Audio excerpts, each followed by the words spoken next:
Le chapitre qui va suivre concerne l'estomac. C'est un segment très particulier du tube digestif intrapéritonéal. Nous allons l'étudier sur l'anatomie descriptive, puis ses différentes vascularisations, l'anatomie ensuite topographique et quelques particularités fonctionnelles. L'estomac est un réservoir qui est également dénommé gaster, d'où l'adjectif gastrique, réservoir qui est interposé entre l'œsophage et le duodénum. Ce réservoir est extensible, en moyenne 2 litres, encore que dans certains abus on peut aller sur une capacité plus importante. Il est caractéristique par une mobilité entre 2 points fixes, le cardia qui se projette en T11 et le pylore en L1. C'est un viscère thoraco-abdominal. En effet, on a toujours tendance à le situer trop bas, au-dessous de l'ombilic. En fait, l'estomac est recouvert en partie par le grille costal gauche et il est toujours situé au-dessus de l'ombilic. C'est un viscère qui assure la digestion des aliments avec une sécrétion acide, mais aussi une sécrétion peptique.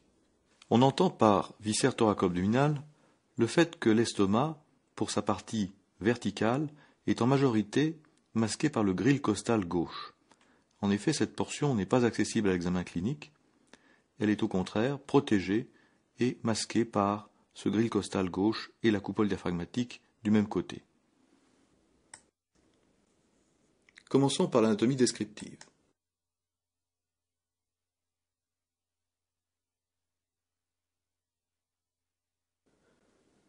Voici l'estomac représenté de face, avec son origine, le cardia qui se projette en T11, c'est la jonction entre l'œsophage abdominal et l'estomac.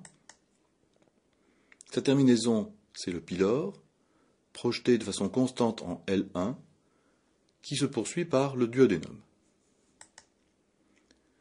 Le corps gastrique est vertical, c'est la partie la plus volumineuse, alors que le sommet s'appelle le fundus, qui est régulièrement convexe vers le haut. L'antre gastrique est horizontal, oblique en haut et à droite. Il y a ensuite 2 bords, la grande courbure sur le côté gauche, la petite courbure sur le côté droit. Il y a des angles avec l'incisure cardiale ou angle de His entre l'œsophage et l'estomac, et l'incisure angulaire qui divise la petite courbure en 2 parties, une partie verticale et une partie horizontale. Les mensurations sont les suivantes. L'estomac mesure en moyenne 25 cm de hauteur pour 12 cm dans le sens transversal et 8 cm en épaisseur. L'estomac est caractéristique par un appareil musculaire très développé, appareil musculaire qui va permettre de mélanger, de brasser les aliments avec les sécrétions gastriques. Contrairement aux autres segments du tube digestif qui ont 2 couches musculaires lisses, il y a 3 plans musculaires lisses pour l'estomac. Le premier, c'est une couche longitudinale superficielle. Les fibres musculaires suivent l'orientation qui existe au niveau de l'œsophage, suivent la direction de la petite courbure et se poursuivront au niveau du duodénum. La couche circulaire suivante, c'est la couche moyenne, intermédiaire, avec des fibres d'orientation transversale, et de façon spécifique, l'estomac possède une couche musculaire oblique, profonde, couche musculaire oblique qui n'existe pas sur toute la surface, puisqu'elle débute au niveau de l'incisure du cardia et qu'elle reste à distance de la petite courbure. Elle se poursuit par contre en direction de la grande courbure. Il existe entre ces couches musculaires des plexus végétatifs mi-entériques qui appartiennent au système nerveux autonome et qui vont participer à la motricité de l'estomac. On va maintenant détailler la jonction gastro-œsophagienne. Jonction gastro-œsophagienne ou cardio-œsophage, c'est une région où le passage des aliments est ralenti par un système anti-reflux gastro-œsophagien. En effet, Si la muqueuse gastrique est parfaitement équipée pour supporter l'acidité produite par l'estomac, la muqueuse de l'œsophage ne l'est pas du tout, elle est très fragile, et un reflux du contenu de l'estomac vers l'œsophage produit une œsophagite peptique. Cette zone est soumise à des servitudes contradictoires. En effet, il ne faut pas d'obstacle pour la descente rapide du bol alimentaire, mais il faut par contre une continence vers le haut, indispensable pour éviter le reflux. Il y a la participation de plusieurs structures. Ce premier schéma représente une coupe frontale de la jonction gastro-œsophagienne, avec une partie des systèmes anti-reflux. Il y a tout d'abord le muscle diaphragme. Le muscle diaphragme, avec ses fibres musculaires qui restent à distance du tube digestif qui est l'œsophage. Sur le versant thoracique, la plèvre pariétale se poursuit avec la plèvre viscérale. Cette plèvre pariétale est complétée par le fascia endothoracique qui recouvre la face thoracique du muscle diaphragme. Sur le versant abdominal, l'équivalent est le fascia transversalis qui va s'arboriser avec des fibres conjonctives qui forment un véritable manchon autour de l'œsophage. Autour de l'œsophage lors de sa traversée du hiatus œsophagien. Enfin, le péritoine pariétal va établir sa ligne de réflexion avec le péritoine viscéral qui recouvre l'estomac et l'œsophage. Ce second schéma, qui est une dissection de la zone du hiatus œsophagien et de la jonction œsophago-gastrique, représente une autre partie des systèmes anti-reflux, à savoir les membranes gastro-œsophagiennes qui forment deux segments de cônes de tissu conjonctif avec l'adjonction de quelques fibres musculaires, tant sur le versant thoracique que sur le versant abdominal. Le ligament gastrophénique, qui n'est pas un ligament au sens réel du terme, mais une adhérence entre péritoine pariétal et péritoine viscéral, participe au maintien du fundus contre le diaphragme et participe au maintien de l'angle œsogastrique. D'autres systèmes plus accessoires sont représentés sur ces différents petits schémas. Ce sont toujours des systèmes anti-reflux qui comprennent les piliers du muscle diaphragme. Lors de sa contraction, le muscle diaphragme va fermer l'abouchement de l'œsophage. L'angle de His et la valvule de Gubarov. L'angle de His doit être un angle aigu. Il se poursuit par un repli de la muqueuse qu'on appelle la valvule de Gubarov qui a en fait un rôle relativement accessoire. La musculature oblique profonde participe au maintien de l'angle de His, un angle relativement fermé, et parmi ces systèmes anti-reflux, il y a les vaisseaux et nerfs adjacents, qui sont les deux nerfs vagues droit et nerf vague gauche, qui ont une certaine rigidité et qui maintiennent l'œsophage en bonne position, mais également la partie épaisse, la pars condensa du petit épiplomb, le ligament gastrophénique qu'on a déjà cité, et l'artère coronaire stomachique, l'une des trois branches du tronc cœliaque, qui vient au contact de l'œsophage lors de son abouchement dans l'estomac. La vascularisation de l'estomac est un chapitre important parce que ce viscère mobile, qui produit une abondante sécrétion, a besoin d'un apport artériel abondant. Apport artériel qui provient du tronc cœliaque, mais il y a également un retour veineux qui est important par le système porte et en partie par le système cave, et enfin une circulation lymphatique très abondante. La vascularisation artérielle, on l'a vu sur le plan embryologique, provient du tronc cœliaque. Tronc cœliaque qui, après avoir quitté l'aorte, se divise très vite en trois branches. L'artère coronaire stomachique, qui a un trajet arciforme en direction crâniale, puis l'artère splénique, qui vascularise principalement la rate, mais participe à la vascularisation de l'estomac. Et enfin l'artère hépatique, qui là aussi est destinée à la glande hépatique, mais va donner un contingent important pour l'estomac.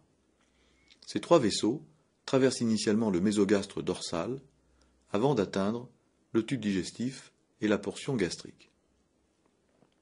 Le schéma en bas et à droite montre le développement de la poche rétrogastrique à partir du récessus hépato-entérique. En effet, par rapport au schéma en haut et à gauche, la situation est plus évoluée sur le plan embryonnaire, et on voit selon la flèche que le développement du récessus hépato-entérique, future poche rétrogastrique, se fait en passant dans un anneau artériel qu'on appelle le foramen burseo-mentalis, anneau artériel qui comprend l'artère coronaire stomachique en haut, l'artère hépatique en bas. Le tronc cœliaque est un gros vaisseau qui a son origine sur la face ventrale de l'aorte avec une projection constante en T12. La trifurcation donne l'artère coronaire stomachique, qu'on appelle aussi l'artère gastrique gauche, puis l'artère splénique, et enfin l'artère hépatique commune. L'artère splénique est orientée vers la gauche, l'artère hépatique commune vers la droite. Ce sont de gros vaisseaux avec un débit artériel important. L'artère hépatique commune va donner l'artère gastro-duodénale, c'est la participation gastrique de cette artère, et l'artère hépatique commune donne l'artère hépatique proprement dite, destinée à la glande du même nom, qui sur son trajet va donner l'artère pylorique ou artère gastrique droite, par opposition à l'artère coronaire stomachique, qui est l'artère gastrique gauche. Ce schéma représente l'estomac vu de face, sur sa face ventrale associée au grand omentum, avec la totalité de l'arborisation artérielle qui vascularise l'estomac et le grand omentum. À partir de l'aorte, naît le tronc cœliaque qui donne ses trois branches. Premièrement, l'artère coronaire stomachique qui a un trajet arciforme, convexe vers le haut, et qui participe à la formation de la moitié du foramen burseo-mentalis. Lorsqu'elle atteint la petite courbure, l'artère coronaire stomachique donne deux branches, une ventrale, une dorsale. Elles ont toutes les deux un trajet contourné au contact de la petite courbure, sur la portion verticale, et donnent des vaisseaux en dents de peigne, des vaisseaux terminaux qui vont traverser la paroi gastrique. Ceci est visible sur la face ventrale comme sur la face dorsale. Cette artère coronaire stomachique donne comme collatérale l'artère cardio-œsophagienne ventrale. Elle vascularise la région du cardia et elle va s'anastomoser avec l'artère cardio-œsophagienne dorsale qui est une branche de l'artère splénique. L'artère splénique passe sur la face dorsale de l'estomac, non pas au contact, mais sur le bord supérieur de la glande pancréatique qu'on verra ultérieurement. L'artère splénique, deuxième branche du tronc cœliaque, a un trajet horizontal, contourné, festonné. Elle passe au bord supérieur de la glande pancréatique. Elle va ensuite, après avoir traversé ce mésogastre dorsal, atteindre la rate, le hile de la rate.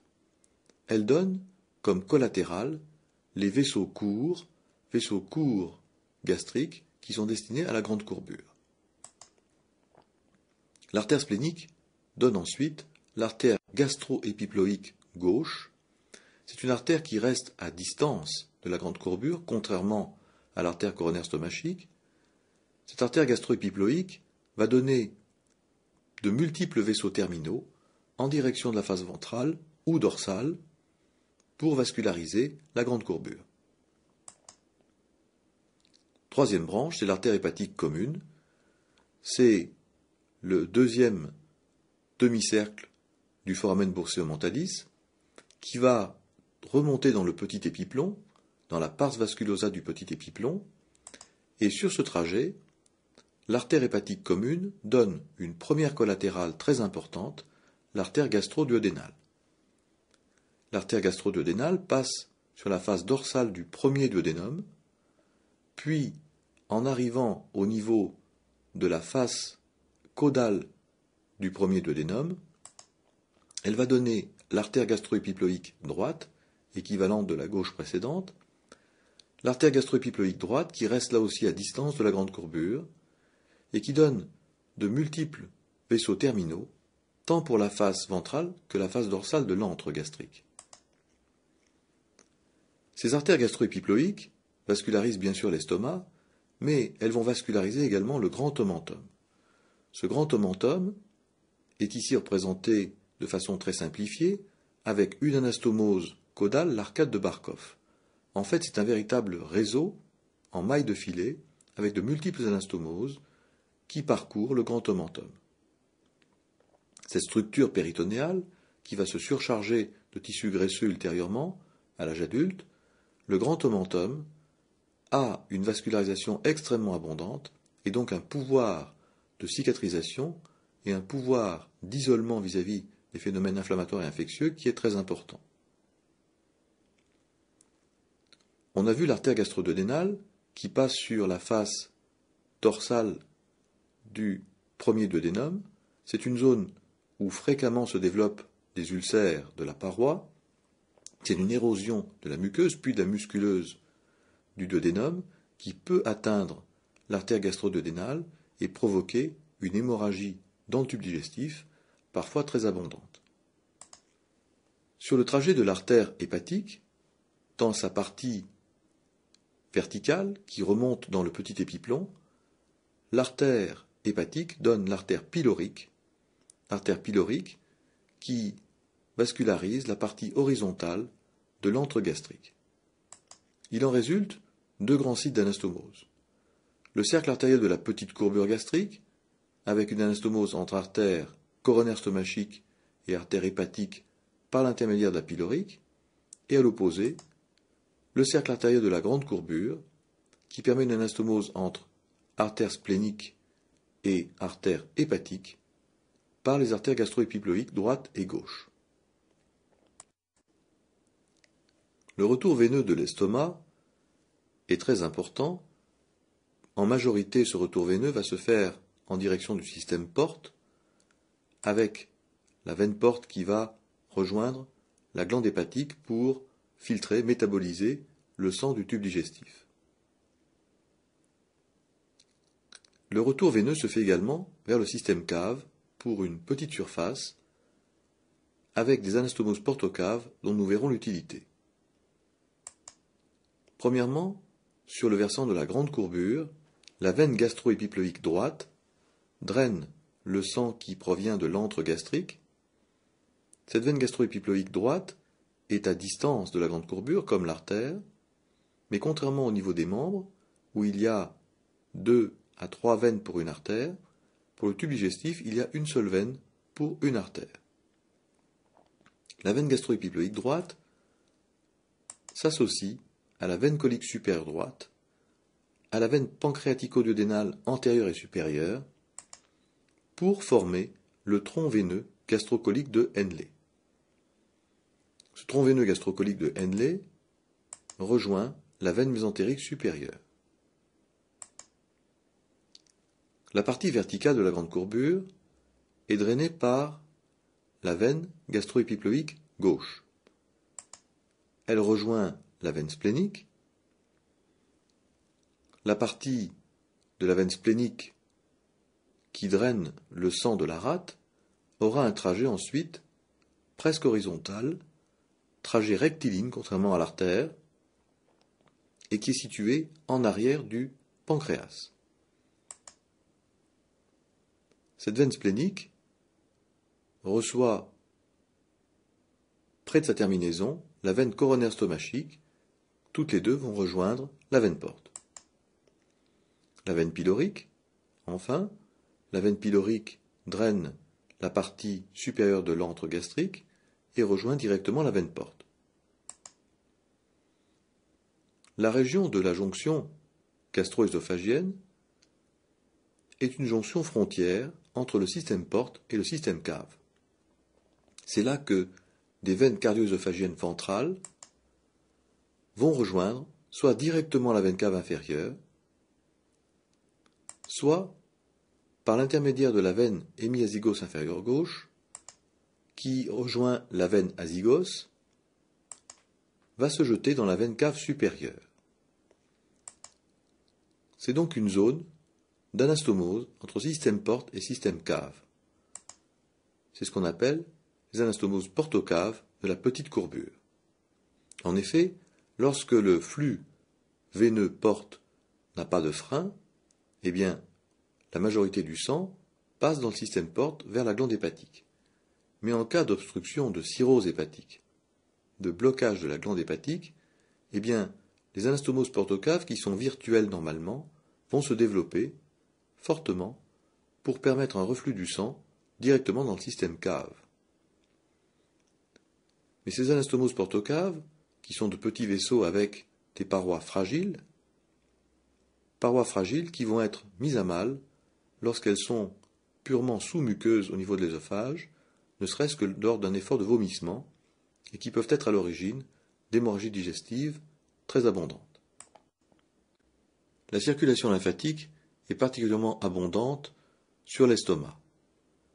Elle est divisée en différents territoires, qui sont ici représentés sur la face ventrale de l'estomac, différents territoires qui comportent des petits vaisseaux lymphatiques, avec des parois équivalentes aux capillaires, qui vont utiliser des relais, des ganglions lymphatiques ou lymphonodes, et ces ganglions suivent les trajets des artères qui vascularisent l'estomac. Premièrement, le territoire splénique comprend la partie gauche du fundus et du corps, depuis la mi-hauteur du corps gastrique jusqu'au niveau du fundus. Ce territoire splénique a un flux qui va suivre ensuite transversalement l'artère splénique. Le territoire gastro-épiploïque comprend la moitié gauche et inférieure de l'estomac sur la grande courbure, qui ensuite draine un flux gastrique inférieur. Le flux pylorique est un petit territoire sur le bord supérieur de l'antre, et tous ces éléments rejoignent le groupe de lymphonodes rétropancréatiques, groupe de lymphonodes qui sera à l'origine de la citerne du chyle éventuellement, et qui remonte par le conduit lymphatique dans le médiastin. Le groupe coronaire stomachique a un territoire assez vaste, à la fois du cardia, la moitié droite du fundus, le corps vertical et une petite partie de l'antre. Ce territoire coronaire stomachique se draine dans le groupe rétropancréatique. Le conduit lymphatique, ou canal thoracique, remonte dans le médiastin pour aller se terminer dans le système cave supérieur, au niveau du creux supraclaviculaire gauche. Troisième chapitre, l'anatomie topographique.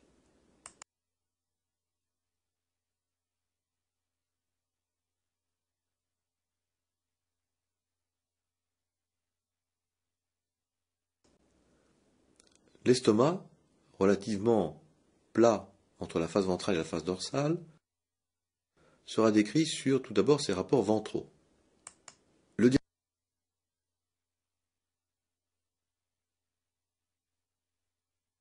diaphragme n'est pas une véritable frontière. En effet, le diaphragme n'est pas étanche, c'est un muscle qui de plus se distend en vieillissant. C'est sur le muscle diaphragme que reposent le péricarde et le cœur. Le diaphragme n'étant pas une frontière étanche, l'estomac a des rapports thoraco-abdominaux. Premièrement, la masse cardiaque vers le haut, puis les plèvres et le poumon gauche. La coupole diaphragmatique gauche se projette au niveau du 5e espace intercostal et le lobe gauche du foie vient au contact ventral de l'estomac. Sur la face ventrale, l'estomac se projette au niveau de l'espace de Traubé, recouvert par les côtes, mais c'est surtout le triangle de Labé qui est un secteur d'examen clinique entre les deux bords du grille costal sous la glande hépatique. Les rapports dorsaux. La face dorsale de l'estomac est représentée ici en pointillé, et cette face dorsale est au contact du muscle diaphragme pour la coupole diaphragmatique gauche, de la rate, mais aussi du rein et de la glande surrénale gauche. L'estomac est ensuite en contact avec le pancréas et l'artère splénique, qui n'a pas le même trajet que la veine du même nom. Le mésocolon transverse a son origine sur la paroi dorsale de la cavité péritonéale, et ce mésocolon transverse va jusqu'au côlon transverse et forme un ligament gastrocolique. C'est en ouvrant ce ligament gastrocolique que on arrive à entrer chirurgicalement dans la poche rétrogastrique. Quels sont maintenant les rapports avec le péritoine?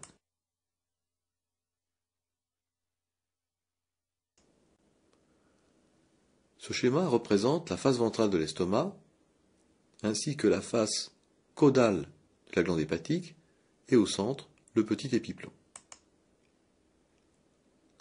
Le lobe gauche du foie est récliné vers le haut avec sur le lobe droit du foie la vésicule qui a laissé une marque et qui est recouverte par son péritoine viscéral.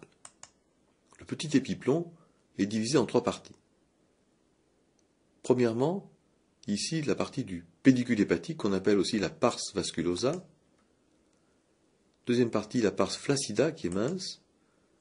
Troisième partie, la pars condensa qui joue un rôle de ligament et de maintien de la jonction gastro-œsophagienne vis-à-vis de la glande hépatique. Le petit épiplon est donc un épiplon gastro-hépatique. Ce schéma représente une coupe frontale de la moitié crâniale de la cavité de l'abdomen. Les parois latérales ont été sectionnées, ainsi que les coupoles diaphragmatiques droite et gauche. Plusieurs viscères ont été retirés, la glande hépatique en totalité, mais également l'estomac, la rate et la queue pancréatique. Nous allons suivre le trajet qui conduit vers la poche rétrogastrique. Tout d'abord, le hiatus de Winslow est situé entre la veine cave inférieure en arrière, le pédicule hépatique avec la veine porte en avant. Ce hiatus de Winslow est court, étroit. Il est délimité par le pédicule hépatique qui contient la veine porte, élément plus dorsal, en avant l'artère hépatique commune, et juste au-dessous, le premier duodénum qui se prolonge par le cadre duodénal maintenu par l'accollement de Treitz. La seconde portion, c'est le vestibule. Le vestibule avec ce prolongement crânial sur la face gauche de la veine cave inférieure. Arrive ensuite l'anneau artériel du foramen bursé ommentalis. Ce foramen bursé ommentalis est constitué, nous l'avons déjà vu, de l'artère coronaire stomachique avec sa convexité crâniale et l'artère hépatique commune avec sa convexité caudale. Au-delà du foramen bursé ommentalis, c'est la poche rétrogastrique proprement dite, qui est délimitée en haut par le ligament gastrophrénique, adhérence entre péritoine viscéral de l'estomac et péritoine pariétal qui recouvre la coupole diaphragmatique gauche, puis l'épiplon pancréatico-splénique, qui fait la jonction entre le pancréas et la rate, qui appartient donc au mésogastre dorsal, et le mésocolon transverse. L'ablation de la glande hépatique laisse apercevoir le ligament triangulaire droit. C'est en fait une vaste zone d'adhérence entre le péritoine viscéral qui recouvre le foie et le péritoine pariétal de la coupole diaphragmatique droite. On a un équivalent, le ligament triangulaire gauche, beaucoup plus restreint, constitué sur le même principe, mais plus étroit parce que le lobe gauche du foie est plus petit et donc moins lourd. Dans la partie dite rétropéritonéale, on a la veine cave inférieure, avec la terminaison ici sectionnée des veines suprahépatiques. Dans la partie inférieure et droite du schéma, on trouve le côlon droit, qui forme son angle droit, qui est sectionné à l'origine du côlon transverse, et le côlon gauche ou côlon descendant avec sa section juste avant l'angle gauche. Ce schéma va être représenté sur deux coupes transversales, une qui passe au niveau de la flèche A, donc par le foramen bursio-mentalis et le hiatus de Winslow, et une qui passe par le plan B, par la poche rétrogastrique proprement dite.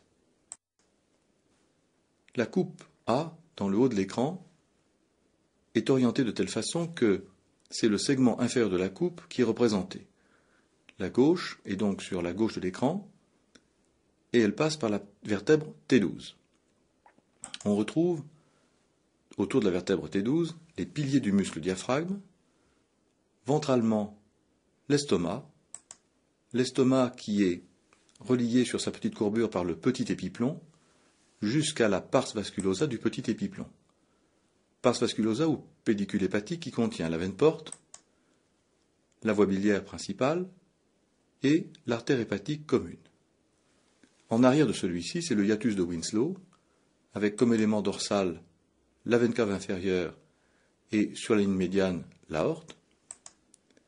On a ensuite le foramen bursio-mentalis, qui n'est pas dans un plan sagittal mais au contraire oblique, l'artère hépatique vers la droite, l'artère coronaire stomachique vers la gauche, puis cette cavité se prolonge par la poche rétrogastrique proprement dite, qui recouvre toute la face dorsale de l'estomac, déborde la grande courbure et laisse en arrière du péritoine pariétal postérieur le rein gauche. La coupe sous-jacente, passant au niveau B, à la même orientation, elle est au niveau de la vertèbre L1, accompagnée là aussi des piliers du muscle diaphragme. C'est la partie à la fois verticale de l'estomac et l'antre gastrique qui sont dans le plan de coupe, se prolongeant légèrement par le premier duodénum. Cette face antérieure est recouverte par la glande hépatique, le lobe gauche. On est au-dessous du hiatus de Winslow, on a donc la poche rétrogastrique qui est en arrière de toute la surface dorsale de l'estomac. L'accolement de Treitz maintient l'ensemble du duodénum, ainsi que le pancréas, et partant de la glande pancréatique, qui est en arrière de la poche rétrogastrique, en suivant le mésogastre dorsal, on arrive au niveau de l'épiplomb pancréatico-splénique, jonction entre le pancréas et la rate. La rate, dans la progression du développement de la poche rétrogastrique, a été repoussée contre la paroi latérale gauche de l'abdomen. Elle est recouverte de péritoine viscéral. La jonction et terminaison du mésogastre dorsal avec la grande courbure de l'estomac se fait par l'épiplomb gastrosplénique.